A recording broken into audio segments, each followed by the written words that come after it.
धर्मस्वरूपिणे अवतारवरिष्ठाय Ramakrishna te namaha. We are resuming the study of the Narayana Sukta after a long time. Let us hope Lord Narayana will be more gracious this time.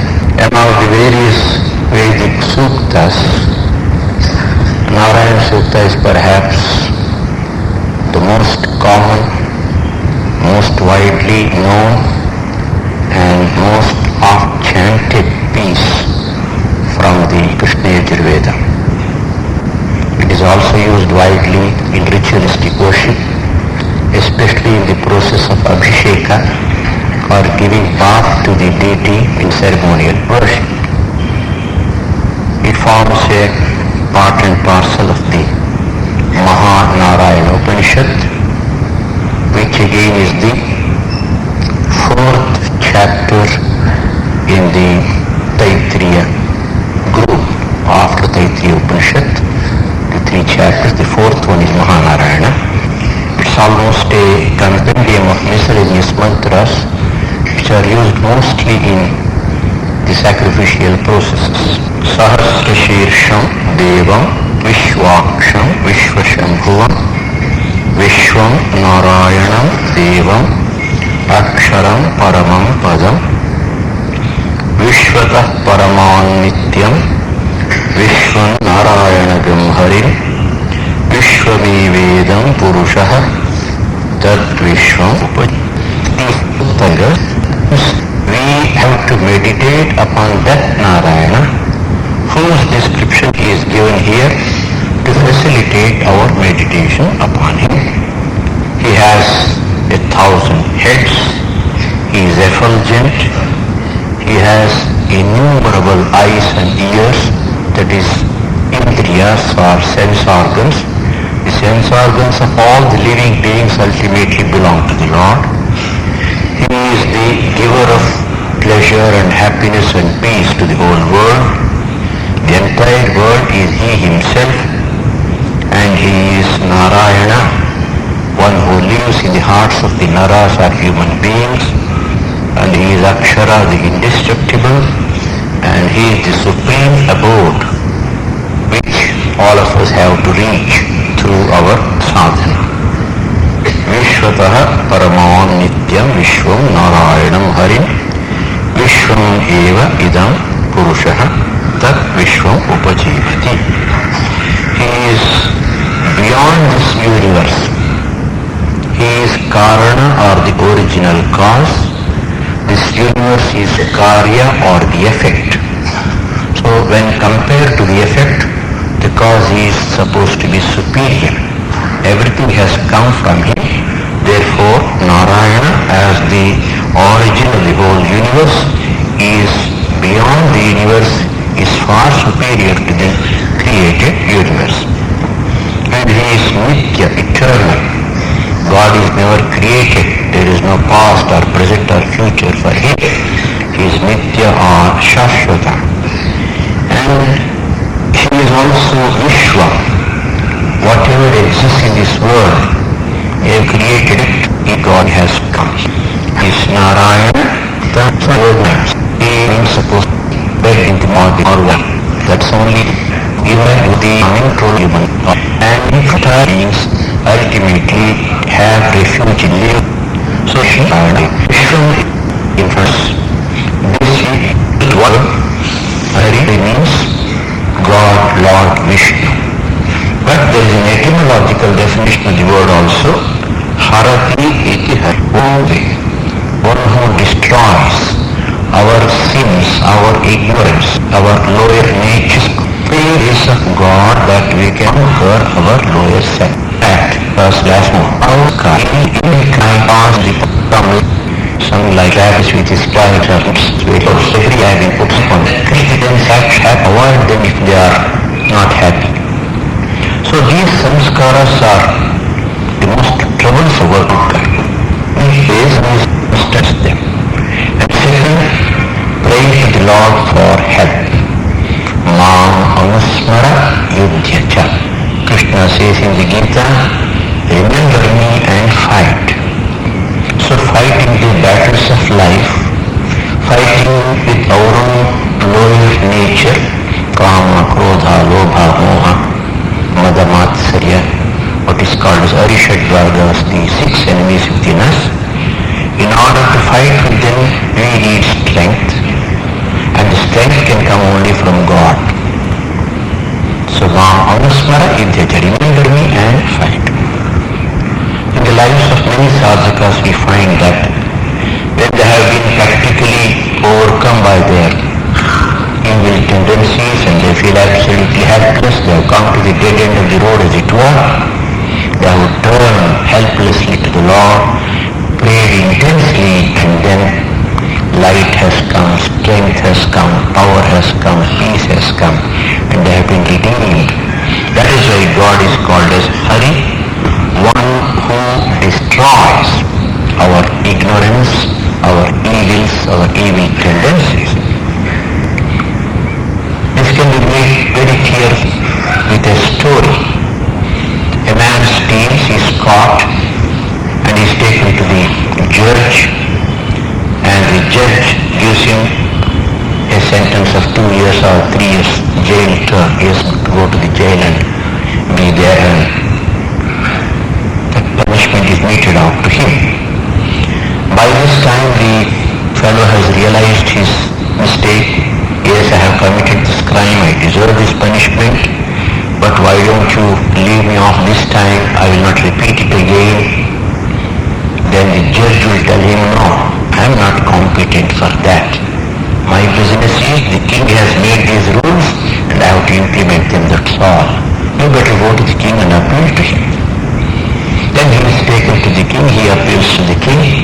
Then the king feels the fellow seems to be very sincere, all right, let me give him a chance.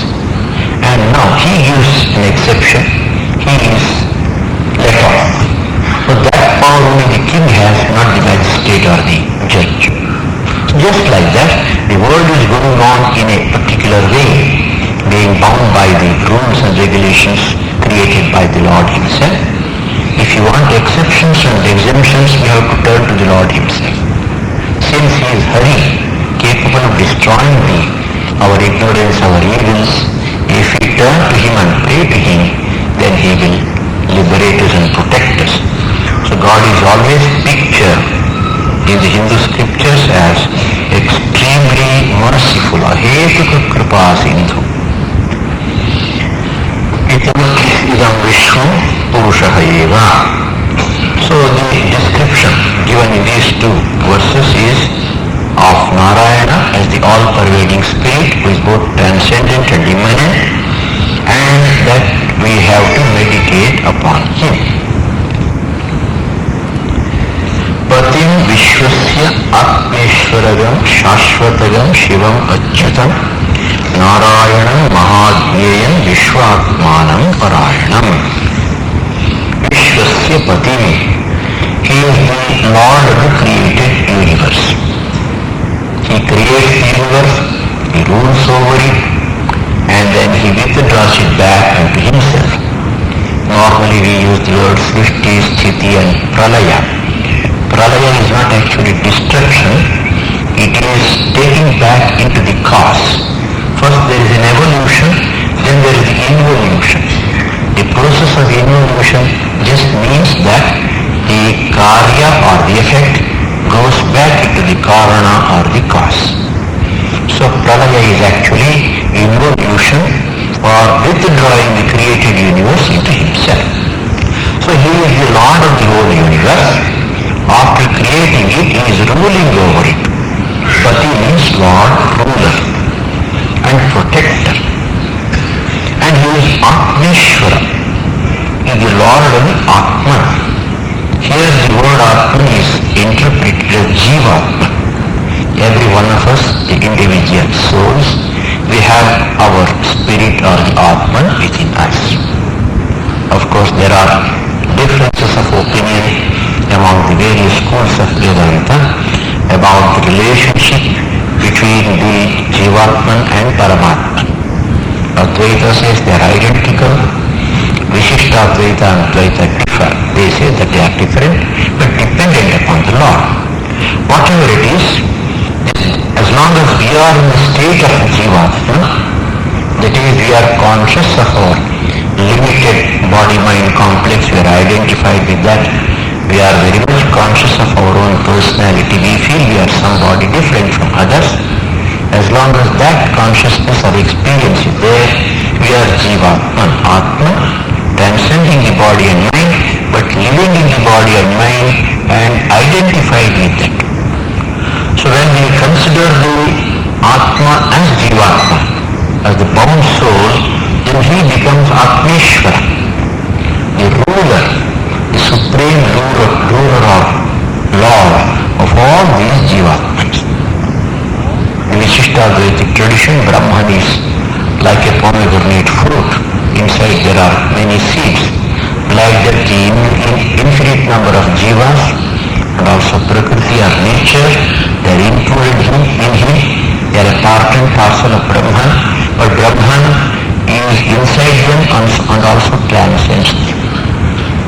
So Jivatma is the individual soul limited to the body, and the Lord Narayana is Ishvara, Supreme Lord, ruling over the Jivatma also.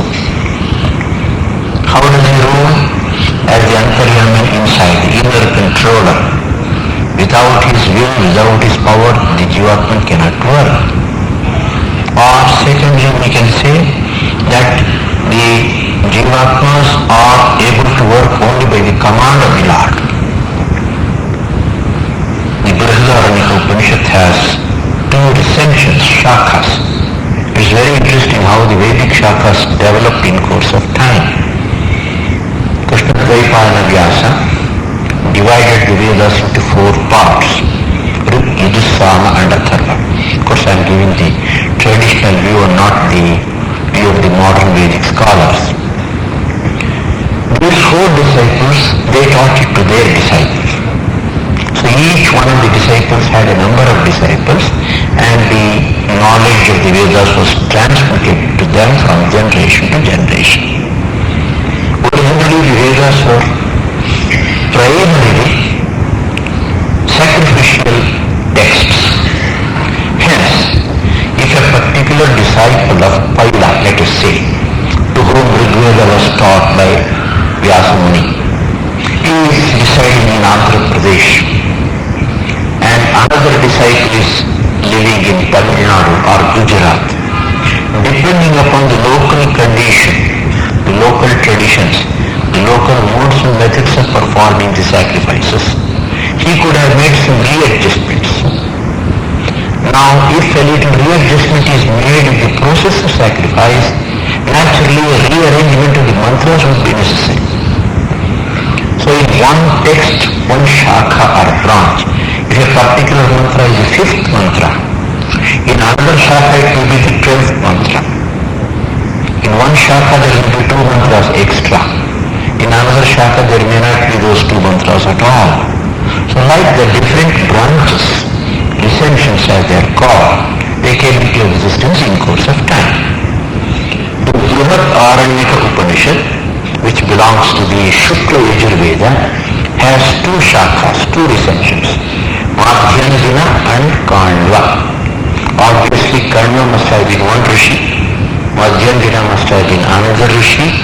They made the distinction by making some readjustments in their own way.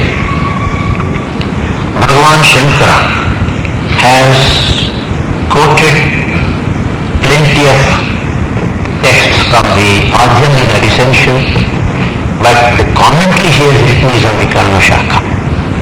There are some differences, minor differences. In the Madhyandina Shakha, one extra sentence comes, which is very, very favorable to the Ramanuja doctrine. Ya Atmani Tishtan, Atmana Antaraha, Yam Atma Naveda, Yasya Atma Shariram, Yaha Atmanam Antaro Yamayati. This is a continuation of the section called Antaryami Brahmana. In the Karma Shakha it stops at a particular place. In the Madhyandina it is extended by one more sentence. So the meaning of this is one is situated inside the Jivatma, whom the Jivatma doesn't know, for whom the Jivatma is the body, and who controls the Jivatma from within. So that means Jivatma and Paramatma are different. Paramatma is the Antaryami controlling the Jivatma from within. So if we keep that in mind, it is very easy to understand this word Atmeshwar, the Lord of the Jivatma. And he is Shashvata, one who is eternally existing. In philosophy, this is a big problem. This is something which exists and we see in front of us. How did it come about? What is the origin? What is the cause? Something is the cause from which it has come. What is the cause of that? Suppose we go on arguing, there is no end. Somewhere you have to stop and accept an original cause. Uncaused cause, original cause, which has been existing eternally. And that is God. So he is called as Shashvata, one who is existing always eternally. And he is also Achala, immovable. He doesn't change, absolutely unchanging reality. He is Achyuta, also without any change or destruction. Again, the word Narayana is used. Narayana is the Antaryami living in the hearts of Narayanas or human beings. Then the Sukta uses another word, Mahajneyam. Jnatru, Jnana and Jneyam. These three are related words. Jnatru, the knower, I am the knower. Jneyam, this torch is the object of my knowledge, an object to be known or being known. And jnana is the knowledge that I get in the mind about this. I look at it and I say that this is torch of such and such a size, such and such a color, such and such power and so on. So jnatru, jneya and jnana. So this is jneya vastu, something which is to be known. Actually, Brahman, Atman principle is jnatru, eternal jnata. He can never be jneya. That is the Vedantic standpoint or Vedantic tradition. But still here, the Narayana Sukta uses the word Mahajneya, the highest or the greatest object to be known, and that is Narayana. Actually, knowing is experiencing in the truest sense of the term. Intellectual knowledge is something, experience is something else. In the Vedantic literature, the word jnana is always used in the sense of experience, not in the sense of just ordinary intellectual knowledge. When we know Brahman or Atman, we get the experience and we become that, we get dissolved in that. To give Sri Ramakrishna's example, a salt dog went to measure the depth of the sea with a 6-inch scale in its hand. As soon as it approached, when touching the water, it got dissolved. So when we, any one of us, as Jivatma, start meditating upon Paramatma, and slowly and gradually, we are able to get that experience at a particular point. When the experience is full, we just lose ourselves into that. Brahma Veda Brahmaiva Bhavati. One who knows Brahman becomes Brahman. There the knowing is not intellectual knowledge, it is experience. Becoming, as they say. So among the various objects in the world which are fit for knowing, Vastus, he is the highest. If I know this task, nothing will happen to my life. There is no question of transformation of my life at all. I just remain what I am. But if I know God, there is a total change. So in the sense that in the beginning when there is a sense of awareness, I am different, you are different, world is different, this these objects are different. In that case, I am the Jnata, Jnatra, the knower, and God is Jnaya. Because I think I have to know God, I imagine God in a particular way, either in the Saguna Sakara sense or Nirguna Nirakara sense, try to meditate upon Him in my heart, direct my mind towards Him, and so on. So He is one of the objects to be known, Jnaya, but among all these objects fit to be known, He is Mahajnaya. It is the ultimate truth to be known. Once you know God, everything else is done in life. Tasmin stushte jagat tushtam prinitam jagat, we say about the law. And kasmin bhavo vijnade sarvamidam vijnadam bhavati. Mundaka Upanishad starts with this fundamental question. By knowing which everything else is known. What is that? That is God. So Narayana is Mahajnaya. Among the various objects fit to be known, He is the highest and the greatest, and once we know God, we become one with that. There is a very fine word called Drishya Viveka. It has been translated and published from our mission, both in Kannada and English. Vidyaranya is said to be the author. Drik and Drishya, Viveka, separating Drik and the Drishya. Drishya means the object which is seen, Drik means the seer. It's a very interesting word, short word. Now I am seeing this object. So this is Drishya. And who is the Drik? My eye is the Drik. I am seeing it. Then when I start thinking about my eye is not working properly, there is some defect in that, then I becomes Drishya and my mind becomes Drik, Drashta, the seer. Then when I start telling, today my mind is not working properly, something is wrong, then I become the seer and the mind becomes Drishya. So he takes it like that backwards, ultimately stops at Atma as the eternal witness. Sakshi, Sakshi, Cheta, Kevaro, Nirgunascha. This is how the stotras and scriptures describe him. So he is Mahajnaya. Among all the objects fit to be or supposed to be fit to be known, he is the highest, because once we know God, we become God. He is the best and He is the fundamental cause of the whole universe, and once we realize Him, we become that. And if we take it in the dualistic sense, it is He who gives us moksha or liberation. Once we know God, we are liberated. Narada Bhakti Sutras, while discussing about the relative importance of intellectual knowledge and grace of God, has given one sutra, Rajagriha Bhojanadishu Tathaiva Drishtatvat. Suppose I have plenty of intellectual knowledge about the palace. That is not going to help me in any way. The king is not bothered about me. He doesn't know me. I may be knowing the king from a distance or about him, but he is not my friend. I have not developed any rapport with him. If I somehow chance to meet him and become a friend of his, then the king will give everything, even without asking.